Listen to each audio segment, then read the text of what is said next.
क्या आप जानते हैं कि रोया और ख्वाब में क्या फ़र्क है? मैं सबके लिए तो नहीं कह सकता, लेकिन मेरे लिए रोया उस वक्त आती है जब मैं जाग रहा होता हूँ और ख्वाब उस वक्त आता है जब मैं रात को सो रहा होता हूँ। एक शाम जब मैं जाग रहा था, मुझे 8 रोया दिखाई गईं।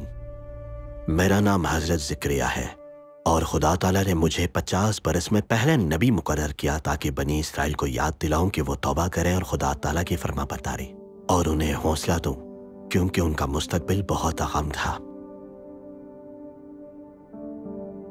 मलिका अस्तर को इस बात के लिए जाना जाता है कि उन्होंने यहूदियों को यकीनी तबाही से बचाया जब वो बाबल की जिलावतनी में थे।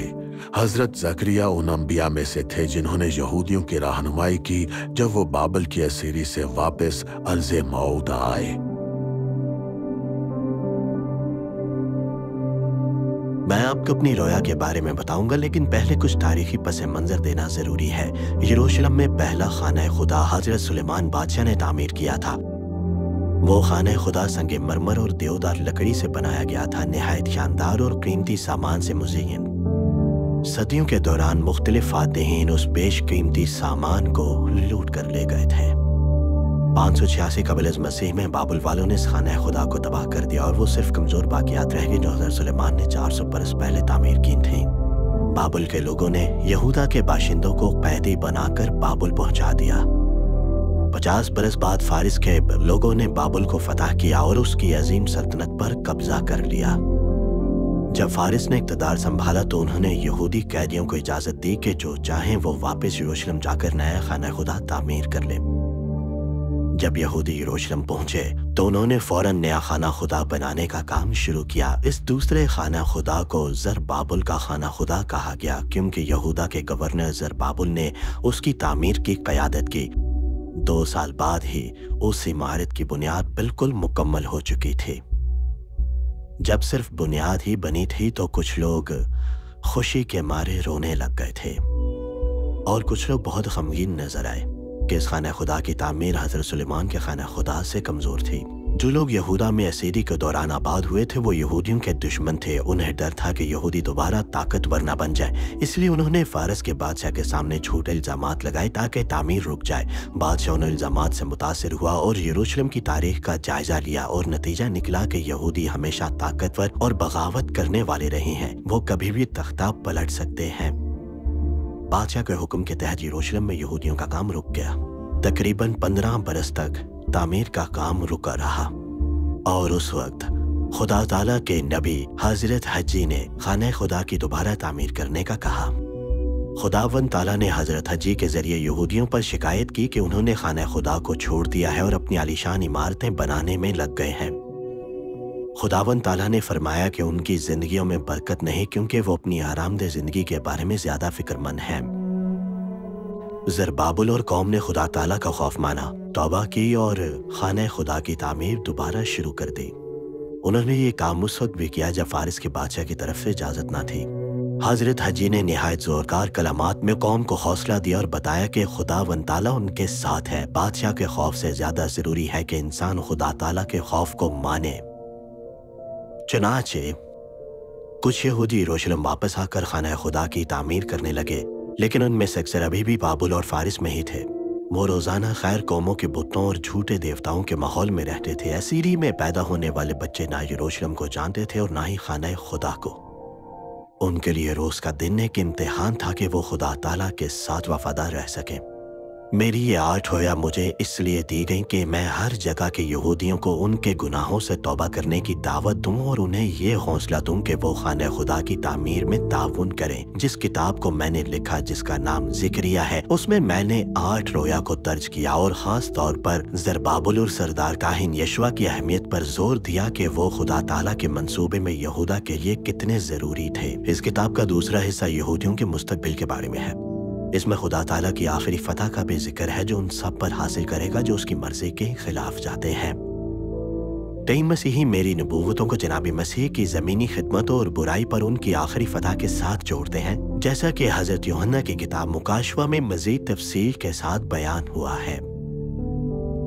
बाकी अक्सर अंबिया की तरह मैं भी अपनी सारी नबूवतों को पूरी तरह नहीं समझता, लेकिन इतना जरूर जानता हूँ कि मेरी किताब में खुदा ताला की आखिरी फतह का ऐलान है।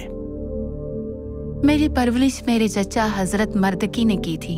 मैं यतीम थी। मेरे वालिद और वालिदा दोनों जिला वतनी में फौत हो गए। हमें अपने वतन से बहुत दूर ले जाया गया था, सूसा के शहर में, जहां फारिस का बादशाह रहा करता था। हम यहूदी कैदी थे। उस जमाने में लड़कियों की बहुत ही कम कदर थी, तो हजरत मर्तकी का मुझे अपनी बेटी बनाना गैर मामूली था। मैं अपने चचा की बहुत शुक्रगुजार हूँ। उन्होंने मेरे मुकद्दर की तरफ रहनुमाई की। उस वक्त फारिस का बादशाह खशियार शाह था। उसकी अपनी मलिका के साथ ना इत्तफाकी हो गई और उसने अपने मुशीरों से सलाह ली कि वह सारी सल्तनत में हुस्न वाली कुंवारी लड़कियों को इकट्ठा करे और अपने हरम में ले आए, और फिर एक को नई मलिका के तौर पर मुंतखब करे। तो बहुत सारी लड़कियां लाई गईं, बिल्कुल यहाँ सूसा में जहाँ मैं रहती हूँ। उन्हें हैगई नामी ख्वाजा सरा की निगरानी में रखा गया। फिर मेरी जैसी चंद मुकामी लड़कियों को भी इसी तरह मुंतखब किया गया। मैंने ये राज नहीं छुपाया कि मैं यहूदी थी, हालांकि हजरत मर्तकी ने मुझे मना किया था। हम सबको खूबसूरती की 6 माह की तैयारियां दी गईं ताकि हमें बादशाह के सामने पेश किया जाए। जब किसी की बारी आती तो वो जो भी चीज अंदर ले जाना चाहती उसे इजाजत मिलती। हैगई ने हमें मशवरा दिया कि हमें अंदर क्या ले जाना चाहिए, और मैंने उसी पर अमल किया जो कि उसने मुझसे कहा। मेरे इस तरह के रवैये ने मुझे पूरे महल में सबकी पसंदीदा बना दिया, और साथ ही खुद बादशाह के लिए भी। आखिरकार बादशाह ने मुझे अपनी मलिका बना लिया। उसके बाद एक अजीम ज़ियाफत हुई। अब मैं एक मलिका थी, जो कि नामुमकिन लगता था, पर मैं जानती थी मेरा मुकाम खतरे में है, क्योंकि पहली मलिका को बरतरफ करके हमेशा के लिए जिला वतन कर दिया गया था। मुझे आपको पीछे ले जाना होगा, हजरत बादशाह साउल के जमाने में। फिर ही आपको इसकी समझ आ पाएगी। हजरत साउल बादशाह को हुक्म दिया गया था कि वो अमालीकियों के मर्दों, औरतों, बच्चों को नीस्तो नाबूद कर दे, क्योंकि खुरूज के वक्त उन्होंने बनी इसराइलियों पर बुरी तरह से हमला किया था। हजरत साउल ने ज्यादातर को खत्म कर दिया था, पर काम मुकम्मल नहीं हुआ था। उन्होंने अमालीकी बादशाह आगाज को जिंदा छोड़ दिया। फिर हजरत सैमुल ने काम मुकम्मल किया और आगाज को कत्ल किया। मगर कुछ अमालेकी और आगाज के खानदान के लोग बच जाएंगे, जिन्हें आगाजी के नाम से याद किया जाएगा। हजरत साउल की नाफरमानी के नतीजे में बच जाने वाले यही लोग यहूदियों को बार बार सताते रहे। अब अगर आप मेरे जमाने की तरफ आते हैं तो आपको उन्हीं की नस्ल में से ही एक इंसान मिलेगा, हामान आगाजी। हामान एक बहुत ही मगरूर इंसान था और जालिम भी, मगर वो सियासत में भी बेहद माहिर था। बादशाह खशियार शाह ने उसे सल्तनत में दूसरा सबसे ताकतवर आदमी बना दिया। इतना ताकतवर के बादशाह ने हुक्म दिया कि सब लोग उसके सामने झुकें और उसे इज्जत बख्शें। हजरत मर्दकी ने झुकने से इनकार कर दिया। जिसने मेरी परवरिश की थी उसने हामान को इज्जत देने से इनकार कर दिया था। इससे हामान बहुत गजबनाक हो गया। उसने धमकी दी कि न सिर्फ हजरत मर्दकी बल्कि तमाम यहूदियों को कत्ल कर देगा, और यकीन कीजिए उसके पास ये करने की ताकत भी थी।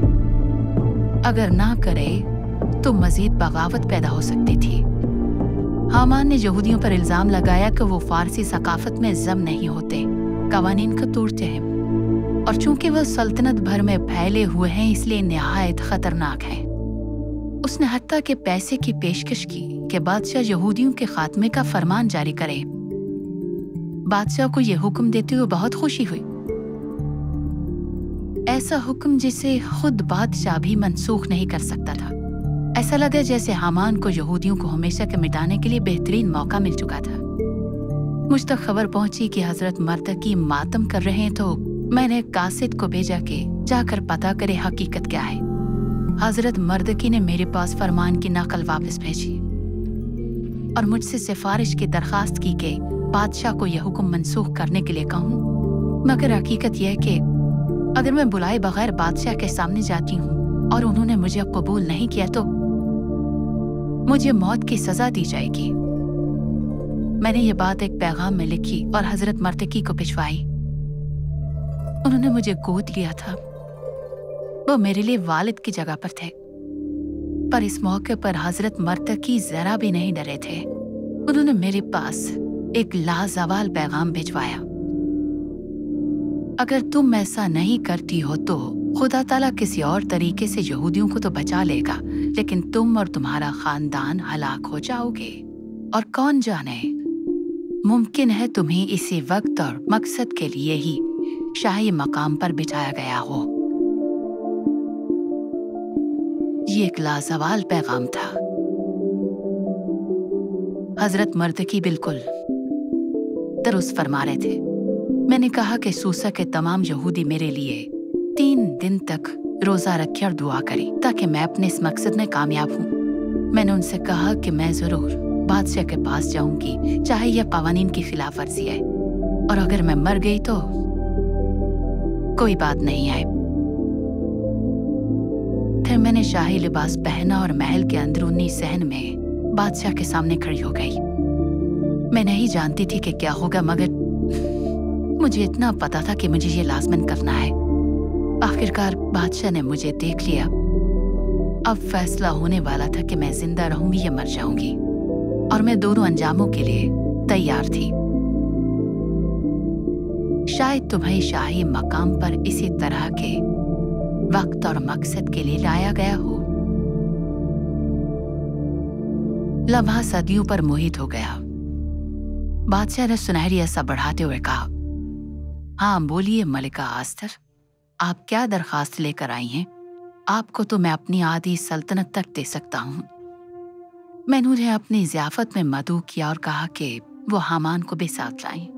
ज़ियाफत में बादशाह ने दोबारा पूछा और यकीन दिलाया कि वो कोई भी दरखास्त पूरी करने के लिए तैयार है। मैंने फिर उनसे दरखास्त की कि वो दोबारा मेरी ज़ियाफत पर आएंगे और फिर मैं उनके सवाल का जवाब दूंगी। वो शरीर हामान निहायत खुश था कि उसे इस ज़ियाफत में शरीक होने का मौका मिला है। वो अपने खानदान और दोस्तों के सामने फख्र जताने लगा, पर रास्ते में जब उसने देखा कि हजरत मर्तकी उसके सामने नहीं झुके तो वो बहुत ज्यादा गजबनाक हो गया था। उसके घर वालों ने मशवरा दिया कि वो एक फांसी का सतून तैयार करे हजरत मर्तकी के लिए। उसने रातों रात ऐसा किया कि अगली सुबह वो बादशाह से इजाजत लेकर हजरत मर्तकी को कत्ल करवा दे। उस रात बादशाह को नींद नहीं आई, और जैसा कि उस जमाने के लोग अक्सर करते, उन्होंने तारीख की किताब पढ़ने के लिए मंगाई ताकि वो पढ़कर उन्हें नींद आ जाए। और जब उसे उसकी हुकूमत की तारीख पढ़कर सुनाई गई तो उसे याद आया कि एक बार हजरत मर्तकी ने उसकी जान बचाई जब उन पर एक बहुत ही खतरनाक कातिलाना हमला हुआ था, मगर हजरत मर्तकी को इनाम नहीं मिला था। इस भूली हुई बात ने बादशाह को मजीद बेचैन कर दिया। बादशाह यह सोच रहा था कि हजरत मर्तकी को किस तरह से इज्जत दी जाए कि उसी वक्त हामान अंदर आ गया। हामान की बदकिस्मती के बादशाह ने पहले बात शुरू की। जिस शख्स को बादशाह इज्जत देना चाहे उसको किस तरीके से इज्जत देनी चाहिए, ये सोचते हुए कि ये इज्जत शायद उसे मिलने वाली है, हामान ने बादशाह के सामने एक निहायत शानदार और पुरजोश तजवीज पेश की। बादशाह को जवाब पसंद आया और हुक्म दिया कि हजरत मर्तकी को इसी तरह से इज्जत बख्शी जाए। तो चुनाचे हामान ने हजरत मर्तकी को बादशाह का लिबास पहनाया, उसे बादशाह के घोड़े पर बिठाया और शहर के गलियों में चिल्लाते हुए चलने लगा और कहा, ऐसा उस शख्स के साथ किया जाता है जिसे बादशाह खुद इज्जत देना चाहता हो। बेचारा हामान बादशाह को हजरत मर्तकी को फांसी पर लटकाने का कभी कह ही न सका। हामान को तो मेरी दूसरी ज़ियाफत में शरीक होने से पहले कपड़े बदलने का भी मौका न मिला। उस ज़ियाफत के इख्तिताम पर बादशाह ने एक बार फिर पूछा, बताओ कि तुम्हारी दरखास्त क्या है? मेरी कौम को बचा लीजिए। मैंने अर्ज की, अगर मेरी कौम को सिर्फ गुलामी में बेचा जा रहा होता तो मैं आपको तकलीफ ना देती, लेकिन हमें कत्ल करने का मंसूबा बनाया गया है। बराए करम हमें बचा लीजिए।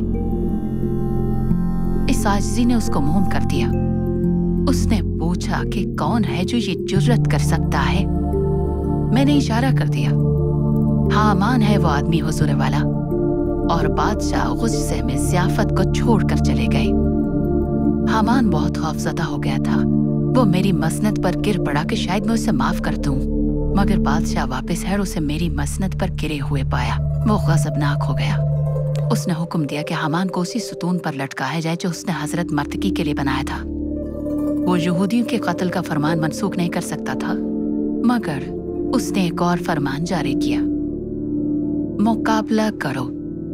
यहूदियों को इजाजत दी गई कि वो अपने आप को बचाएं और अपने दुश्मनों को नीस्तो नाबूद करें और उनका माल भी लूटें। फरमान हजरत मर्दकी ने खुद लिखा, तो आप जान चुके होंगे कि यहूदी अब पूरी तरह गालिब थे, हत्ता कि शाही हुक्काम भी यहूदियों की मदद करने लगे।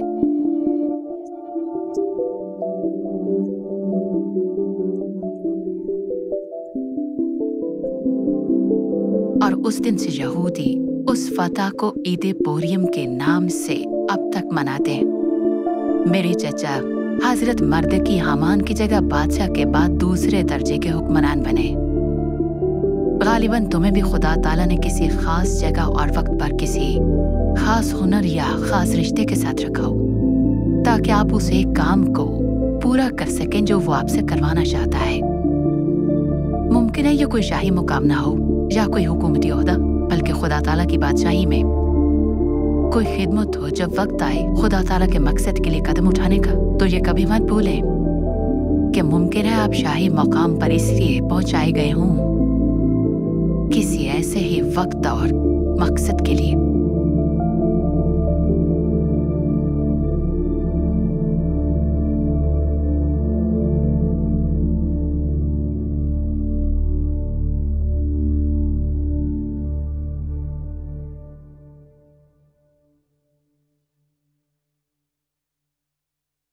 अजीज नाजरीन, इस वीडियो को देखने के बाद अगर आप इंजील शरीफ का मुफ्त नुस्खा हासिल करना चाहते हैं तो हमें अपना मुकम्मल पता बमा मोबाइल फोन के अरसाल कर दें। हम पूरी कोशिश करेंगे कि आप तक इंजील शरीफ का मुफ्त नुस्खा पहुंच जाए।